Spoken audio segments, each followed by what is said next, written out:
Hello बच्चों, yes जीआरटीएस mock test 11 आप लोगों का एस जीआरटीएस 236 फिजिक्स पेपर डिस्कशन।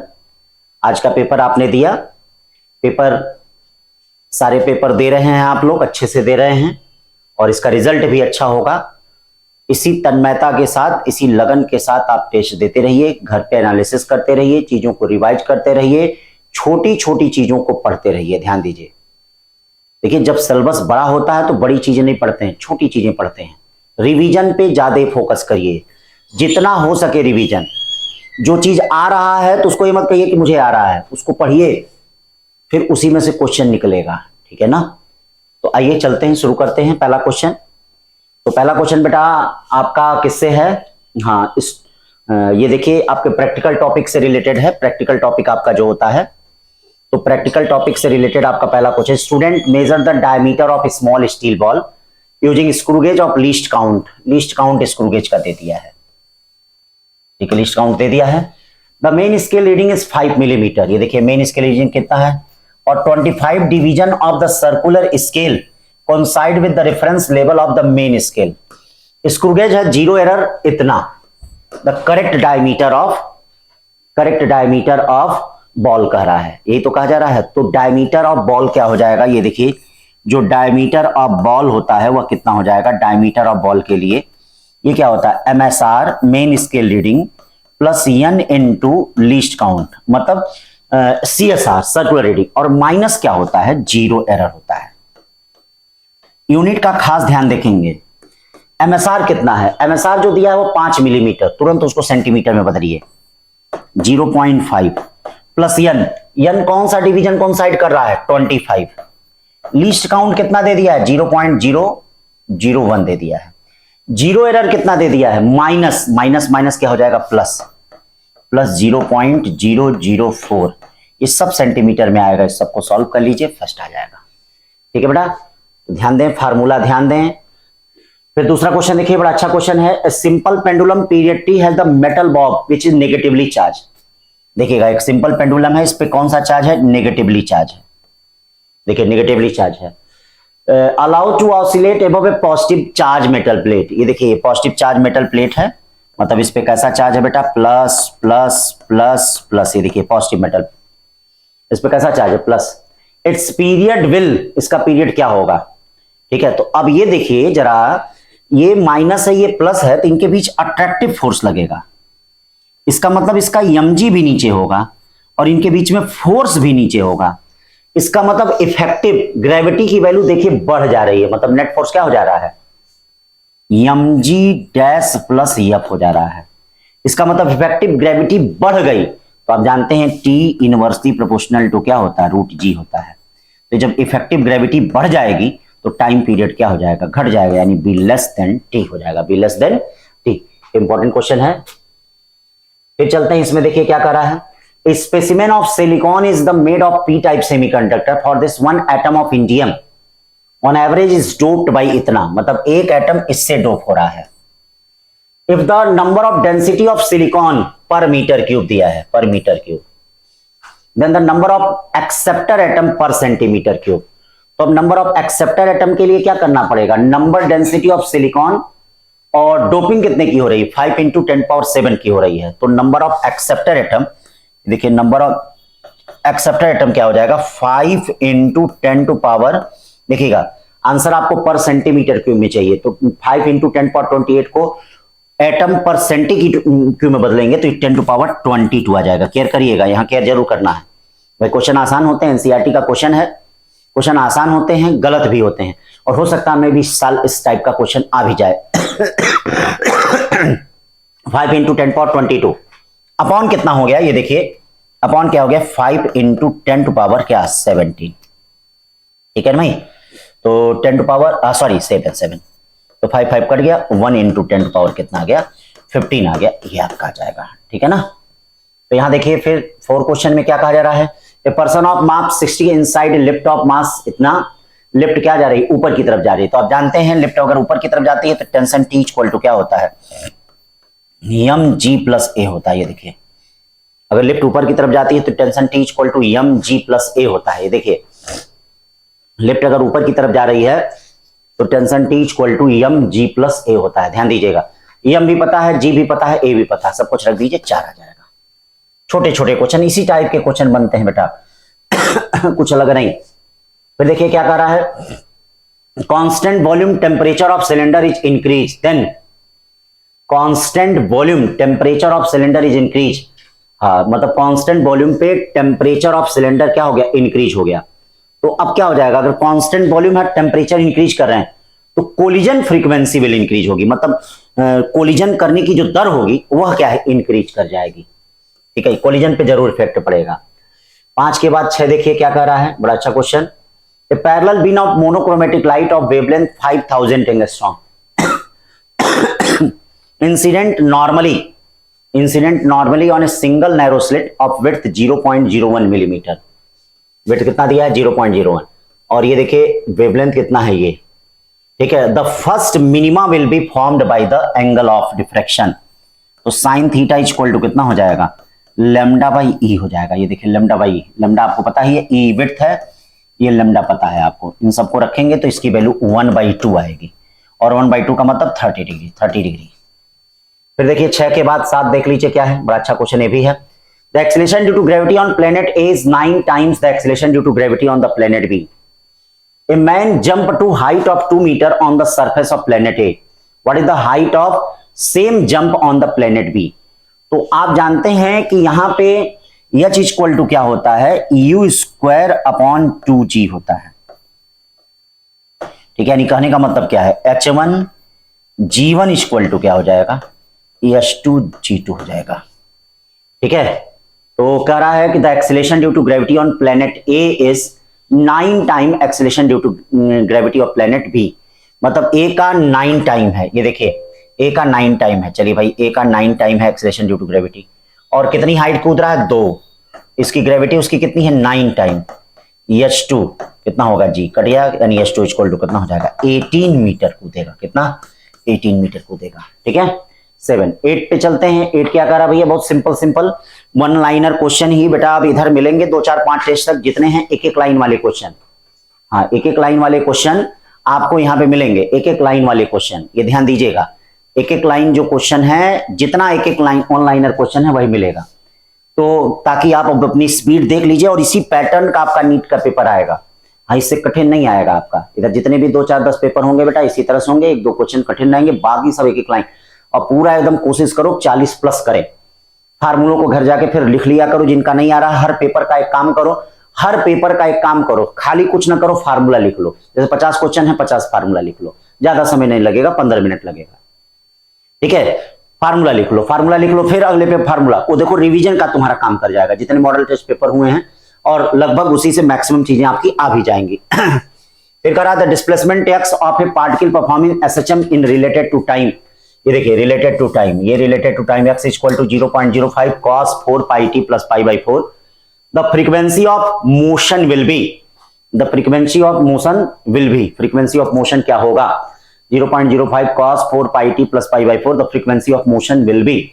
तो अब देखिए फ्रीक्वेंसी आपको फाइंड करना है, तो इसकी तुलना क्या करेंगे, x equal to a cos omega t plus 5 से करेंगे। तो बताइए ओमेगा t की वैल्यू कितनी हो जाएगी, 4 पाई टी हो जाएगा। ओमेगा होता कितना है, 2 pi F T equal to 4 pi T, T से टी कट गया, पाई से पाई कट गया, यानी एफ इक्वल टू कितना हो गया, 2 हर्ट्ज हो जाएगा। कितना हो जाएगा, 2 हर्ट्ज हो जाएगा। 8 के बाद 9वें क्वेश्चन पे चलते हैं। Polarizer used to produce polarized light.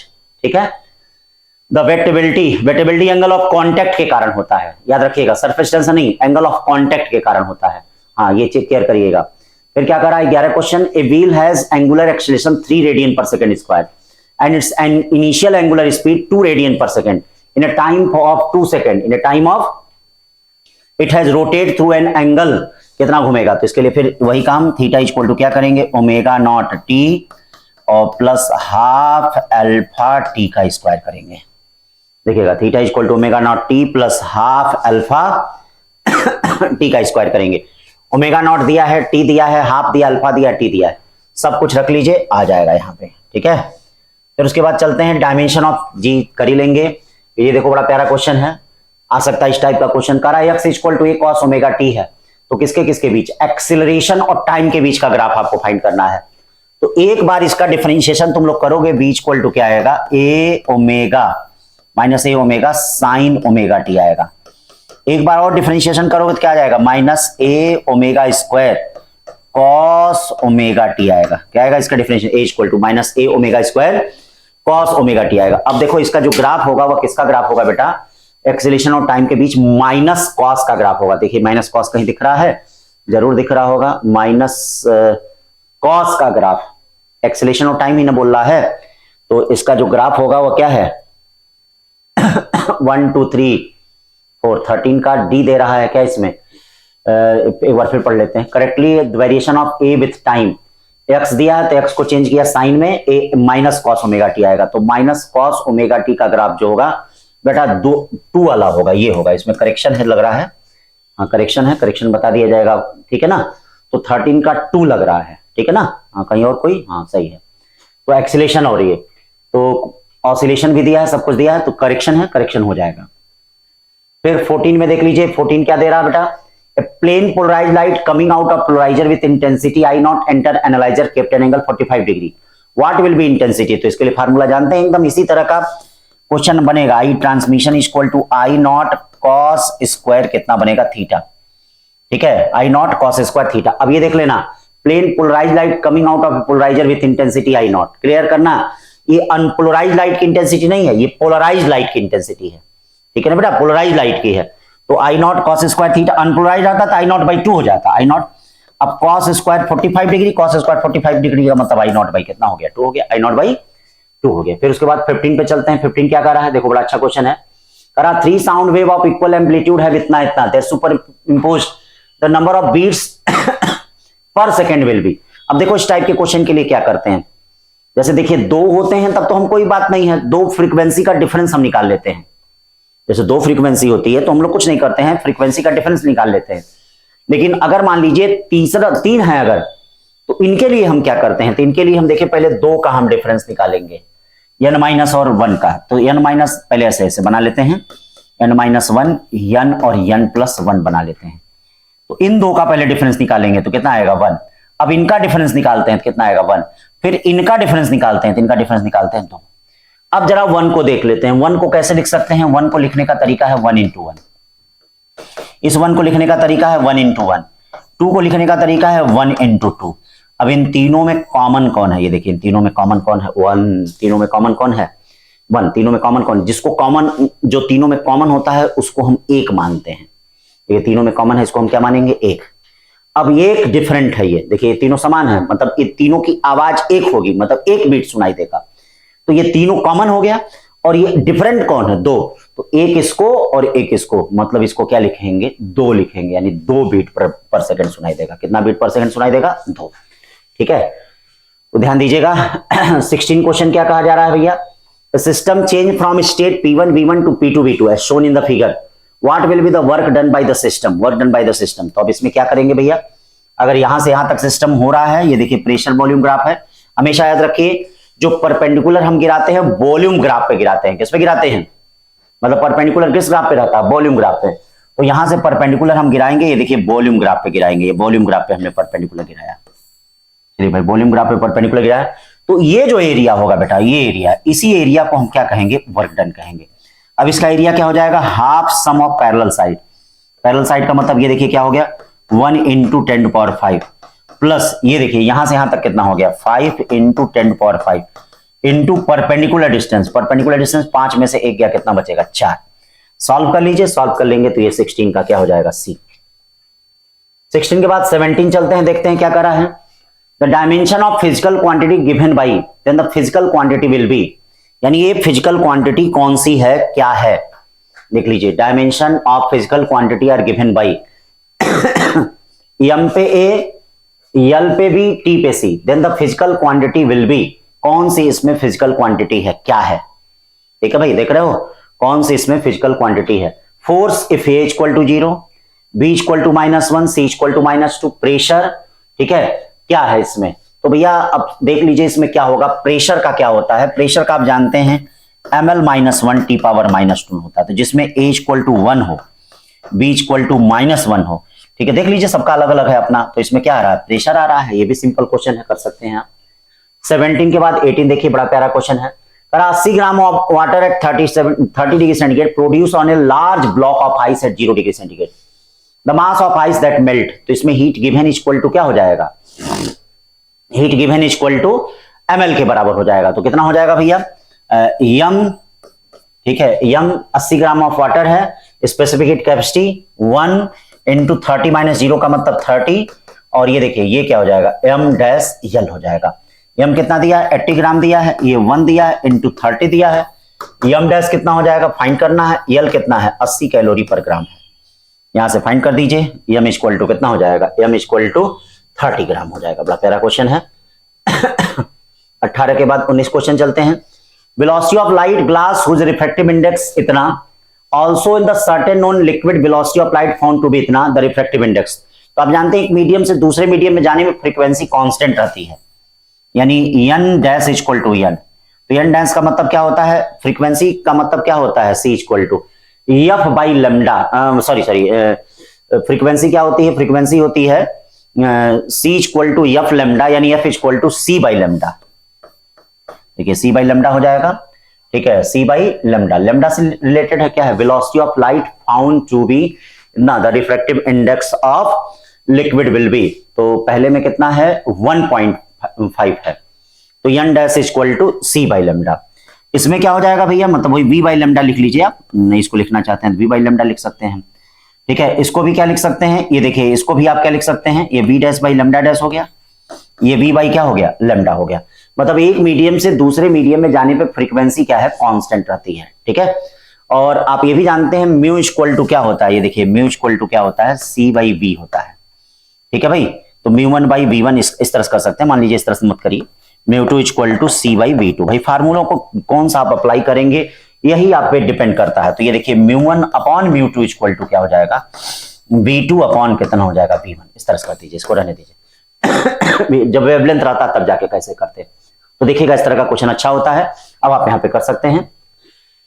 फिर आप 20 आ जाइए। 20 क्या करा, and semi conducting device is connected in series circuit with the resistance, a current is found to be pass through the circuit, the polarity of battery is reverse if the current drops to almost zero, the device में B.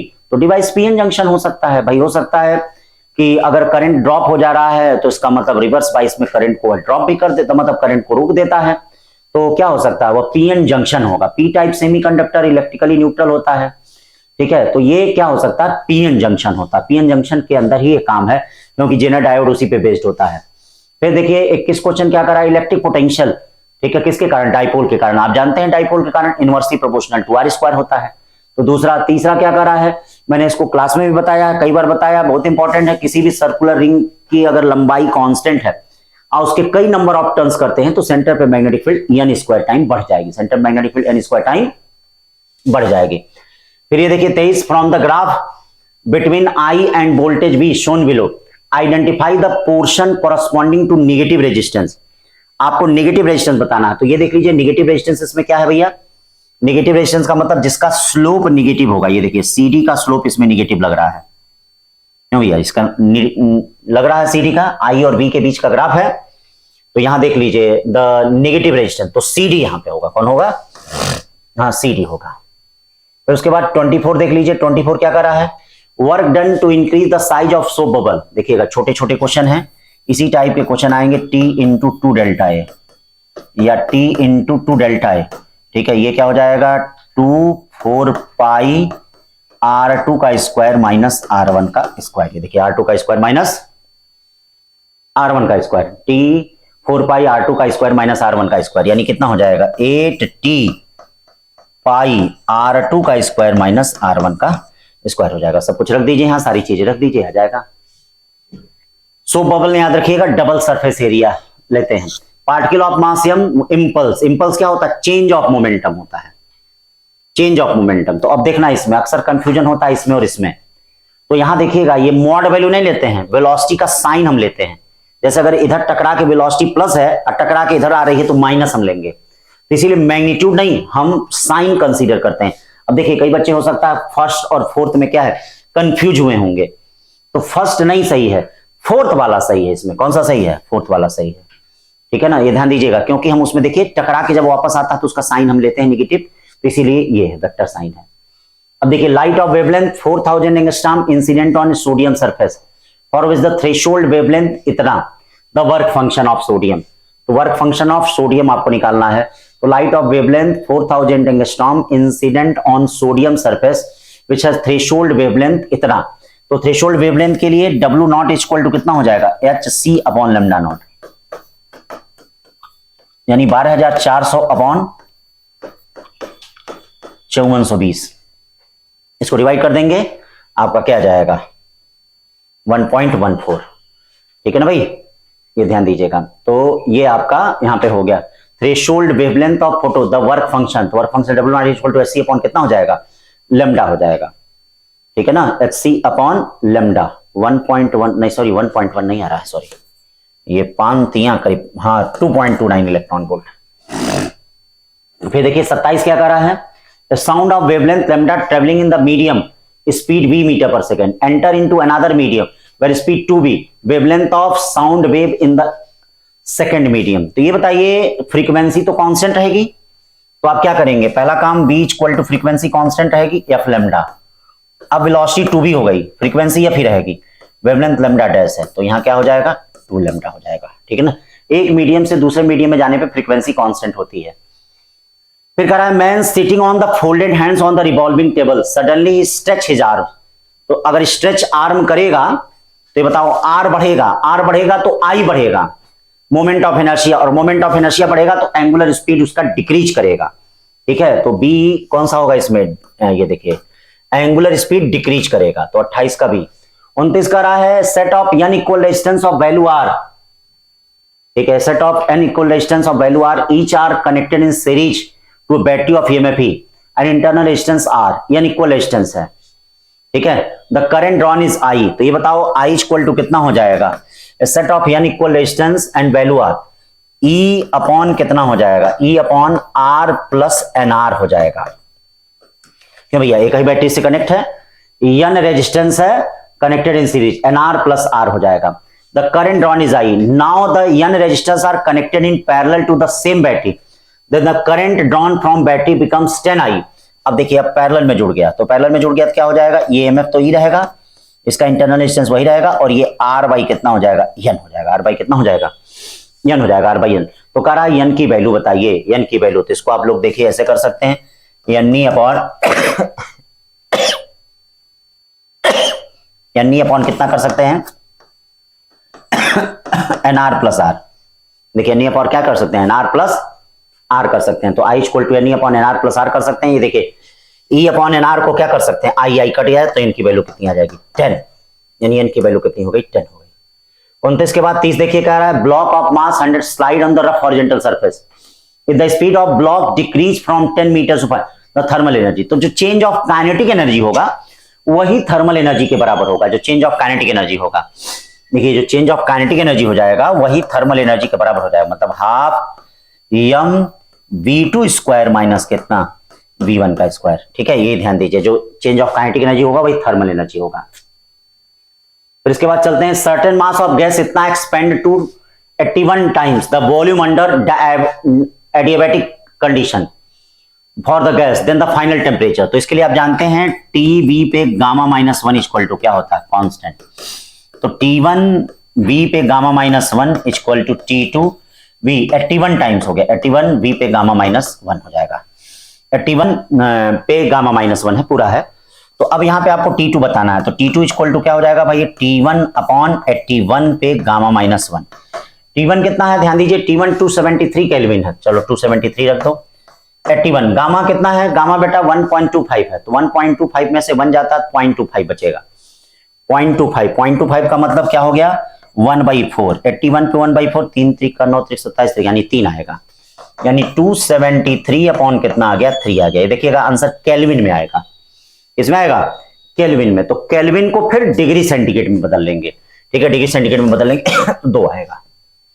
31 के बाद 32 क्या कर रहा है, 32 कर रहा है car is moving on a horizontal circular plane with varying speed, ठीक है, then the net frictional force is neither pointing towards the radial direction nor along the tangential direction.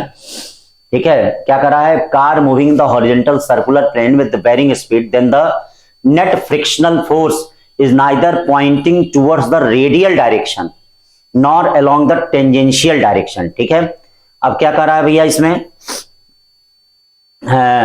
components of frictional force are providing the necessary tangential and centripetal acceleration in the above situation। above situation तो ये क्या कहा जा रहा है भैया, car is moving in a horizontal circular plane with varying speed, then the net frictional force is neither pointing towards the radial direction nor. देखिए अब होगा क्या, जो सेंट्रीफ्यूगल फोर्स होगा उस सेंट्रीफ्यूगल फोर्स के अपोजिट लगेगा। क्या लगेगा, मतलब जो भी सेंट्रीफ्यूगल फोर्स होगा उस सेंट्रीफ्यूगल फोर्स के अपोजिट लगेगा।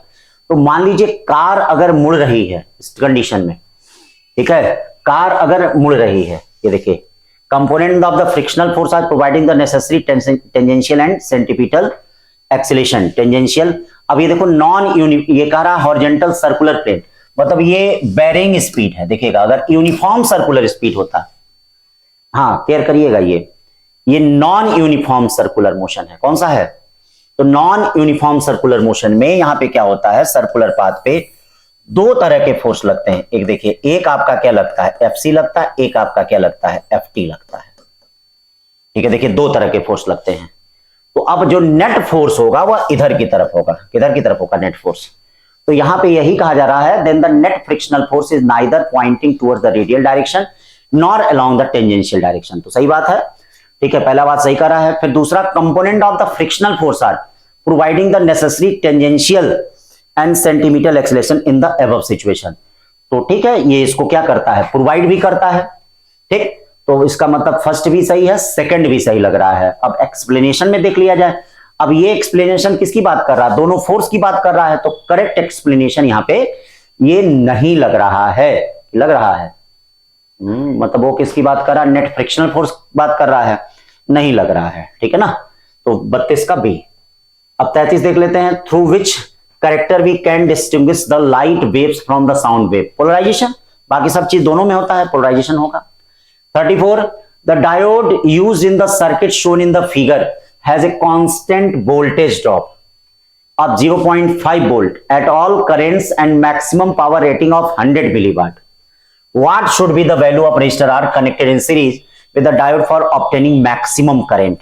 ठीक है, तो ये 0.5 वोल्ट है, इस पे पावर कितना दिया है, 100 मिलीवाट दिया है। ये देखिए 1.5 वोल्ट है, तो इसके क्रॉस अगर 0.5 वोल्ट हो रहा है तो इसके क्रॉस कितना होगा, 1 वोल्ट होगा, पक्का 1 वोल्ट होगा। अब देखिए इससे आप करंट निकाल लीजिए, current power P equal to क्या होता है, VI, या equal to P by V। P by का मतलब 100 P बाई V, देखिए 100 अपॉन कितना हो गया, 100 अपॉन 0.5, मतलब power P equal to VI होता है बेटा, I इक्वल टू क्या हो जाएगा, ये देख लीजिए P बाई V। तो P कितना है, 100 इंटू 10 पावर -3, और V कितना है 0.5, यानी क्या हो जाएगा 10 टू पावर -1 हो जाएगा, नीचे जाएगा तो I की वैल्यू कितनी हो जाएगी, 1/5 हो जाएगा। I की वैल्यू 1/5, तो I की वैल्यू अगर 1/5 होती है तो इसका मतलब V इक्वल टू क्या होगा, IR। यहां V कितना है, 1 है, I कितना है 1/5, R की वैल्यू कितनी हो जाएगी, 5 ओम हो जाएगी। ठीक है ना, R की वैल्यू 5 ओम। 35 क्या है, charge pendulum bob is oscillating in the region influenced by the gravitational and electrostatic field. The two fields are anti-parallel to each other. The charge on the bob is negative. If the electric field is switched off, the time period of a small oscillation. If the electric field is switched off, the time period of a small oscillation of the pendulum will. So charge pendulum bob oscillating in the region influence of the gravitational and electrostatic. तो देखो अगर दोनों opposite हैं, ठीक है, तो दोनों अगर एक दूसरे के अपोजिट हैं, देख लीजिए अगर दोनों एक दूसरे के अपोजिट हैं तो नेट क्या हो जाएगा, mg dash equal to mg difference qe होगा। और अगर इसको स्विच ऑफ कर दिया जाए तो mg डैश इक्वल टू क्या हो जाएगा, mg। ठीक है, तो mg डैश इक्वल टू क्या हो जाएगा, mg हो जाएगा। भाई करा the charge pendulum bob oscillating in the region influenced by the gravitational and electrostatic field. The two fields are anti-parallel to each other. दोनों फील्ड एक दूसरे के एंटी पैरेलल हैं। The charge on the bob is negative. ठीक है, negative charge पे electric field के विपरीत लगता है फोर्स, इलेक्ट्रिक फील्ड के विपरीत। तो अब यहां पे देखिए, यहां पर इसकी वैल्यू क्या हो गई है, the field is switched off, electric field switched off the time period of A small oscillation of pendulum will be, time period घटेगा कि बढ़ेगा भाई देखना पड़ेगा, टाइम पीरियड की वैल्यू क्या हो जाएगी इस कंडीशन में, घट नहीं, क्या हो रहा है, charge pendulum bob oscillating in the region influenced by gravitational and two fields are anti parallel. ठीक है, चलो टू फील्ड भाई, जैसे एंटी पैरेलल का मतलब क्या हो जाएगा, एक मिनट रुको रुको रुको, कुछ बनाना पड़ेगा, जब तक चित्र नहीं बनाएंगे तब तक नहीं समझ में आएगा, बिना चित्र के नहीं समझ में आता है, कोई चीज अगर ना समझ में आए तो चित्र बना लीजिए। ठीक है, जैसे अभी हम, सही है कि नहीं, दूध का दूध पानी का पानी आ जाएगा। देखिए ग्रेविटेशनल फील्ड तो पक्का इसे होगा, इसको तो दुनिया की ताकत कोई रोक नहीं सकती है, तो mg नीचे ही लगेगा। अब कह रहा है इलेक्ट्रिक फील्ड विपरीत है, तो इस पे जो माइनस पे जो फोर्स लगेगा वह QE नीचे लगेगा। हाँ, ये जो हमने किया था ये गलत किया था। हाँ, तो पहले कंडीशन में ज्यादा है, अब वैल्यू कम हो गई, तो वैल्यू कम गई तो T directly proportional to 1/√g है। ठीक है, तो अब बताओ इसमें वैल्यू कम हो गई, तो कम हो गई तो टाइम पीरियड क्या हो जाएगा, इंक्रीज कर जाएगा। तो जब तक चित्र ना बनाए तब तक चीजें समझ में नहीं आती हैं, जैसे ग्रेविटी नीचे की तरफ है, ऊपर की तरफ से T inversely proportional to √g। इस बार 36 चलते हैं। 36 क्या कर रहा भैया, light string passing over smooth light pulley of two block of masses M1 M2, acceleration of system g/8, then the ratio of masses. तो ये देखिए एक्सेलरेशन H इक्वल टू क्या होता है, इसको याद रखना, m2 minus m1 g upon m1 plus m2। यहां एक्सेलरेशन की वैल्यू रख लीजिए, एक्सेलरेशन की वैल्यू रख लेंगे, ये देखिए आ जाएगा आपका।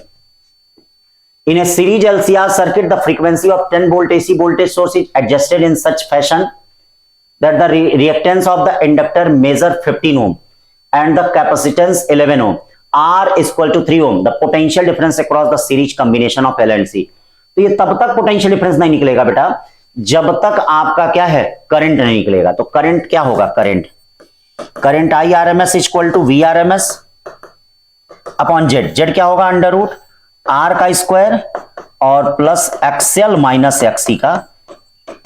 VRMS कितना हो जाएगा, देखिए VRMS कितना हो गया 10, R कितना हो गया 339, XL माइनस XC कितना हो जाएगा, XL माइनस XC 15 में से 11 जाए, 15 में से 11 जाता है तो कितना बचता, 4, 4 का स्क्वायर, 4 का स्क्वायर का मतलब कितना हो गया 16, तो 10/25, 25 का मतलब 5 यानी 2 एम्पियर करंट हो गया, 2 एम्पियर करंट हो गया। अब BL निकाल दीजिए, BL कितना निकलेगा भाई, BL होगा IXL का मतलब कितना हो गया 30, BC निकाल लीजिए, IXC, अरे सॉरी IXC, हाँ ठीक है IXC, 11 दूना कितना हो गया 22, दोनों का डिफरेंस 30 में से 22 जाए कितना बचेगा, 8 वोल्ट बचेगा, कितना बचेगा 8 वोल्ट।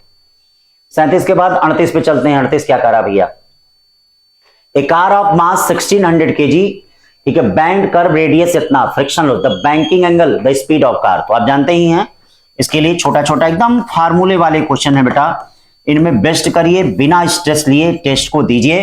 ठीक है, ये टेस्ट ही आपको आपके विजय की ओर अग्रसर करेगा, नीट में आपकी रैंक की ओर अग्रसर करेगा ये टेस्ट, अग्रसर का मतलब आगे ले जाएगा। तो tan theta equal to v²/rg, यहां से सॉल्व करिए, b आ जाएगा। 39 क्या करा है, बड़ा अच्छा क्वेश्चन है, moment of inertia of disc about an axis which is tangent and parallel to its plane is I, tangent and parallel to plane. तो डिस्क का tangent and parallel to plane, इसके थ्रू मोमेंट ऑफ इनर्शिया कितना होता है, I equal to 5/4, याद होगा आपको, mr² होता है, दे दिया है ये, यानी mr² की वैल्यू कितनी हो गई, mr² की वैल्यू हो गई 4I/5। पूछ कैसे रहा है, the moment of inertia disc about the tangent but perpendicular to its plane, tangent but is perpendicular to plane, यानी I' इक्वल टू क्या पूछ रहा भैया, पूछ रहा 3/2 mr², मतलब टेंजेंट परपेंडिकुलर टू प्लेन पूछ रहा है। तो I' इक्वल टू 3/2 mr², देखिए mr² की वैल्यू 4/5 है, ये क्या हो जाएगा 3/2, 4I कितना हो जाएगा 5, 4I/5 का मतलब कितना हो जाएगा, 2 से 2 कट गया, 6/5 यानी 4 हो जाएगा, 6/4। 39 के बाद 40 चलते हैं। A charge of 40 microcoulomb is given to capacitor having capacitance इतना, द स्टोर्ड एनर्जी इज अन, तो ये इक्वल टू आपका क्या है, हाफ, ठीक है, Q² कितना C। अर्ग में बदलना पड़ेगा, ध्यान दीजिएगा, 1 जूल इक्वल टू 10⁻7 अर्ग होता है, तो फिर जो भी आएगा उसको 10⁻7 से मल्टीप्लाई करना पड़ेगा, कर देंगे तभी आएगा, क्योंकि अर्ग में पूछ रहा है। फिर कार मूविंग इतना, स्टॉप इतना, इतना कितने से स्टॉप होगा, तो आप जानते हैं वेलोसिटी और स्टॉपिंग डिस्टेंस में क्या रिलेशन होता है, वी स्क्वायर इक्वल टू मतलब 0 equal to v u square minus 2as, यानी s directly proportional to u का स्क्वायर, यानी s1 upon s2 equal to क्या हो जाएगा u1 बाई u2 का होल स्क्वायर। तो s1 कितना है भैया, s1 जरा देख लेते हैं 40 है, s2 निकालना है, ये 72 हो जाएगा, ये 144 हो जाएगा का स्क्वायर, 1/2 का स्क्वायर 4 हो जाएगा, यानी s2 इक्वल टू क्या हो जाएगा 160 मीटर। कितना 160 मीटर। तो 41 का ये हो गया। 42 क्या करा भैया, if two balls are projected at an angle 45 degree and 60 degree and the maximum height reached at the same, what is the ratio of initial velocity? Initial velocity का रेशियो पूछा जा रहा है बेटा। तो इनिशियल वेलोसिटी का ratio, two balls are projected at angle 45 and 60 degree and the maximum height reach at same, दोनों case में मैक्सिमम हाइट क्या है सेम है। तो h1 इक्वल टू h2 हो गया, यानी u1 स्क्वायर साइन स्क्वायर कितना 45 है पहला, हाँ 45 है, 45 degree upon 2g equal to u2 square sine square कितना हो गया 60, ठीक है, अपॉन क्या हो जाएगा 2g कट गया। अब बताइए u1 1/√2, इसका मतलब क्या हो गया u1 का स्क्वायर बाई 2 हो गया, और u2 स्क्वायर इसका मतलब क्या हो गया 3/4 हो गया, √3/2 का होल स्क्वायर 3/4, तो 2 से 2 कट गया, यानी u1 upon u2 equal to √3/2, यानी कौन सा हो गया 4। सब सिंपल क्वेश्चन। 42 के बाद 43 चलते हैं, क्या करा भैया, bullet of mass a and velocity is fired into a large block of mass c, the final velocity of system. तो अब देखो ये ऐसे है, तो पहले ये बुलेट फायर किया जा रहा है, तो इसकी वेलोसिटी कितनी होगी, इसका bullet of mass a velocity b, तो इसकी वेलोसिटी कितनी हो गई ए बी, इसकी वेलोसिटी कितनी हो गई 0, ठीक है। फिर दोनों इसमें ये साथ मूव कर रहा है, तो साथ मूव कर रहा है, तो अब क्या हो जाएगा a velocity is fired into large block of C, तो इसका क्या हो जाएगा ए प्लस सी इंटू कितना v। अब कंजर्वेशन ऑफ मोमेंटम से कितना हो जाएगा, ए बी किसके बराबर होगा देख लेना, A B equal to A plus C V दिया है, बताइए v की वैल्यू क्या हो जाएगी A B upon A plus C, A B upon A plus C. 43 के बाद 44 चलते हैं, करंट इतना है, the value of integral magnetic field around the close path enclosing state conductor will be. तो फिर वही चीज कहा जा रहा है, इंटीग्रल का मतलब क्या हो गया आपका, यानी इंटीग्रेशन ऑफ क्या होता है b dot dl equal to कितना होता है म्यू नॉट आई है, तो ये वैल्यू पूछ रहा है। देखिए कितना सिंपल क्वेश्चन है, म्यू नॉट में आई से आप मल्टीप्लाई कर दीजिए, तो कौन सा आ जाएगा ए वाला। 44 के बाद 45 क्या कर रहा था, magnetic flux how much current induced in the loop. तो सबसे पहले आप क्या फाइंड कर लीजिए, ई फाइंड कर लीजिए, ई क्या हो जाएगा D five by D T, D five by D T का मतलब क्या हो जाएगा 20t माइनस 8। अब आप आई निकाल लीजिए, I equal to E by R, E by R का मतलब क्या हो जाएगा 20 में से 8 जाए कितना बचेगा 12, आर कितना हो जाएगा, आर कितना हो जाएगा 100, 100 का मतलब क्या हो गया, 100 का मतलब 100 है, कुछ गड़बड़ हो गया क्या, अच्छा टी की वैल्यू 2 है क्या, हाँ टी की वैल्यू 2 है, सॉरी, तो 20 कितना हो जाएगा 22 जा हो गया 40, 32 को 100 से डिवाइड करेंगे 10 है, सॉरी 100 दिख रहा है वहां, तो क्या आ जाएगा बेटा 3.2 एम्पियर, ठीक है। 45 के बाद 46 पे चलते हैं, अल्टरनेटिंग वोल्टेज इतना the potential the across inductor then the supply voltage is, तो V इक्वल टू क्या दे रहा है, the alternating voltage source connected in series with resistor R and inductor L, if the potential drop across the resistor is 120 volt and across inductor then the supply voltage, V equal to VR का square और plus VL का square, ठीक है। तो ये कितना हो जाएगा भैया 12 कितना हो गया 1400 और प्लस ये कितना हो गया, ये हो गया 2500, ये दोनों जुड़ जाएंगे तो कितना हो जाएगा 130 वोल्ट के आसपास आएगा, ठीक है। अब क्या कर रहा है, हाँ एंड अल्टरनेटिंग वोल्टेज इतना, इंडक्टर इतना, द पावर फैक्टर, तो cos फाई इक्वल टू क्या होता है, cos phi equal to R by Z होता है, ठीक है, R बाई जेड होता है। Inductor 400 milli henry, the power factor of circuit, alternating voltage is applied to series combination of R and inductor, the power factor, तो R upon Z कितना हो जाएगा, देखो जो R स्क्वायर प्लस एक्सएल का square. अब देखिए R कितना है, R 30 का स्क्वायर, R स्क्वायर कितना होगा 30 का स्क्वायर का मतलब 9, एक्सएल क्या होगा omega L, omega 100 into 400 into 10 power minus 3 का होल स्क्वायर। ये देखिए सबको सॉल्व कर दीजिए, ये आपका आ जाएगा 0.6 आ जाएगा, ठीक है। कैलकुलेशन तो करना पड़ेगा भैया, बिना कैलकुलेशन का कोई उपचार नहीं है, उसका एक उपचार है, खूब स्पीड बनाइए, खूब प्रैक्टिस करिए, खूब मॉक दीजिए, कैलकुलेशन सुधर जाएगा। और हाँ, कैलकुलेटर का प्रयोग अभी भी मत करें, कैलकुलेटर का प्रयोग आपको अंधकार की तरफ ले जाएगा, ध्यान रखिएगा। The first member of बामर series is, first member बामर series का कितना हो जाएगा, 3 और 2, दूसरे में आता है ना बामर, तो 1 बाई लेमडा इक्वल टू कितना हो जाएगा, आर 1/2 का स्क्वायर माइनस 1/3 का स्क्वायर।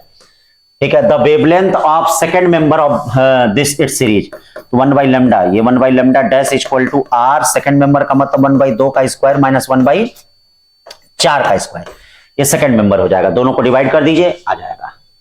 ठीक है, 48 के बाद 49, how many revolution does an electron makes in the first Bohr orbit in 1 second, मतलब आपको फ्रीक्वेंसी निकालना पड़ेगा।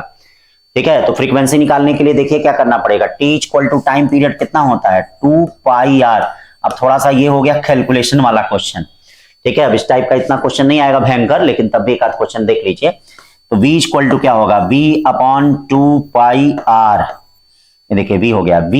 अब v क्या होता है, v आपको निकालना पड़ेगा, v की वैल्यू कितनी होती है, देखिए v की वैल्यू आपको पता है 2.2 इंटू 10⁻6 जेड बाई कितना n।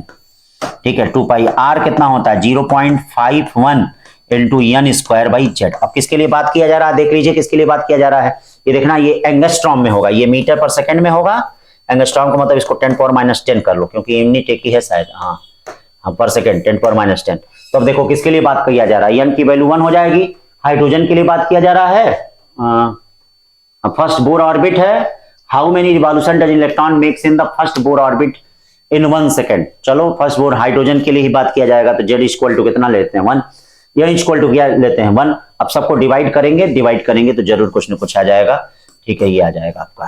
ठीक है, 49 के बाद ये देखिए 50 क्या कर रहा है, 50 in a plane electromagnetic wave the electric field oscillation sinusoidally at a frequency इतना। ठीक है भैया, और इलेक्ट्रिक फील्ड एम्पलीट्यूड इतना, द वेवलेंथ ऑफ वेव कह रहा है, वेवलेंथ ऑफ क्या कह रहा है, वेव कह रहा है, तो वेवलेंथ अब निकालना है भैया। तो वेवलेंथ के लिए आपको क्या चाहिए, c equal to f lambda, ये खाली उसी तरह मूर्ख बनाने के लिए दिया है, c इक्वल टू क्या एफ लेमडा, तो lambda equal to c by f, c कितना होता है 3 इंटू 10⁸, एफ कितना होता है 2 इंटू 10⁻10, ये देखिए आ गया 1.5 इंटू 10⁻2 मीटर आ गया। ठीक है बच्चों, तो ये पूरे 50 क्वेश्चन हो गए, इतने 50 क्वेश्चन हमने कर दिए। अब आगे का टेस्ट मॉक 2 के लिए मिलेंगे। थैंक यू बच्चों।